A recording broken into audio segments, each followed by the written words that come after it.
кезде көзіме тиеді оқ, резина оқ тиеді, и жерге құлаймын.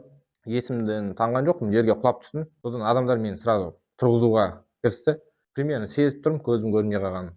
Бірақ онда сенгім келмейді да. Содан көшеден бір машина тоқтатып, мені немеге салып жіберді, больницаға.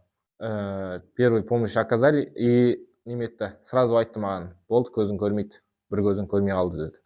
Операция жасады, маған и Ермекбаев Азамат деген екеумізге жасады. Екеумізде примерно бірдей случай. С ГУВД ИВС заехал автобус на территорию, мы выбегали, стоял коридор, который сделали сотрудники, и с криками «голову вниз» я забегал в таком положении. То есть один сотрудник сказал «поднимись, поднимись», я выровнялся, убрал руки от глаза, и в этот момент без каких-либо разговоров сотрудник нанес именно мне сюда удар в глаз.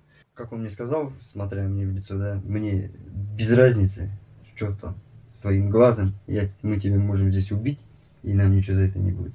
Нам добро дали, нам разрешили. Я говорю, господин такой-то, такой-то, это же, говорю, это же беспредел со стороны сотрудников. Он говорит, господин, ты что, служил, что ли? Я говорю, да, в армии служил, туда-сюда. Кто такой? Я говорю, танкист, водитель, механик. Он вот так, смотря на меня, посмотрел на всех сотрудников и дает команду убить, говорит его. Убить, говорит, танкисты не умирают. И все находящие сотрудники в СИЗО, которые там в камере были, да, человек 10, их там 15, я не помню, сколько их было, просто они меня все там запинали. Адвокаттың қасында ұрмайды да, болды екен, қуанып кеттім мен ана жерде, қанша таяқ жеп жатқан соң, болды, құтылдық қой деген сияқты. Андай бір защита көріп тұрмын ана. Содан оказывается ол адвокат, короче, бір 30-40 адамның адвокаты ғой. Оған басқа біреуді кіргізеді де мені коридорға шығарады. Коридорды қайтадан дөңкілдеп сауап жатыр ғой, стенге қаратып қойды. Кім ұрып жатқан да білмейсің. Өтіп бара жатып, кому нелен ұрып кетеді ғой. Бір кезде адвокат шығады, коридордан өтіп барады да, бізді ұрып жатыр, көріп тұр, қасымыздан өте шығады ғой. Примерно 12-сі ма 13-ші күні СИЗОға алып келеді. И СИЗОға келеміз. Примерно 25-30 сотрудник болды СИЗОның түрменің.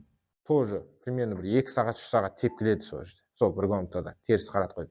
Содан СИЗОда примерно бір 10 күндей таяқ жедік. Басында сол прокурор, врач и неме келеді, общественный защитник. Жалобы, претензии деп. Енді бірінші күн шама келгенше айттық. Прокурорға біреу ана ұрды, бүйтті деді. Все, примем меры деп сөйтті. Олар кетті. Ана СИЗОның немелері келеді, дөң ертеңінде жалоб, претензии нет, ештеріміз ауырмайды, ешқандай претензия жоқ деп қайтадан тұрдық. Почти бір жыл өткен кезде повестка келеді о прекращении уголовного дела. Не знаю, как в других городах, но в нашем городе точно могу сказать, что 70% творили беспредел. Есть среди них адекватные, да, настоящие жители, которых можно назвать действительно полицейскими. Но их очень мало. Очень мало. 30 лет ждали изменений в лучшую сторону, а изменений мы не видим. Становится с каждым годом хуже, все хуже. В настоящее время вообще какие-то смешные законы придумывают по поводу герба нашего даже.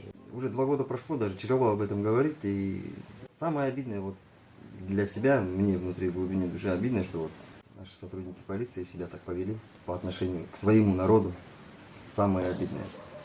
Какими бы приказы не были бы, у каждого сотрудника, я считаю, должен быть внутри честь и понимание, что приказ, который отдаваться, он будет против своего народа. Казахстан, люди те же, название только поменяли. Енді народ немен шыдамды ғой, халық шыдап жүре береміз. Қой сияқты халық бұл ғой, примерно. Айтады ғой, ана бұғып жата беретін дейтін. Форуммен кетіп бара жатқан адамды көрсем, у меня андай миымда мынау беспредельщик деген ой. Бұлар халықтың жауы деп сол кезде біз айтты ғой, наоборот, солар халықтың жауы деген. Көрсем, сондай ой қалады да.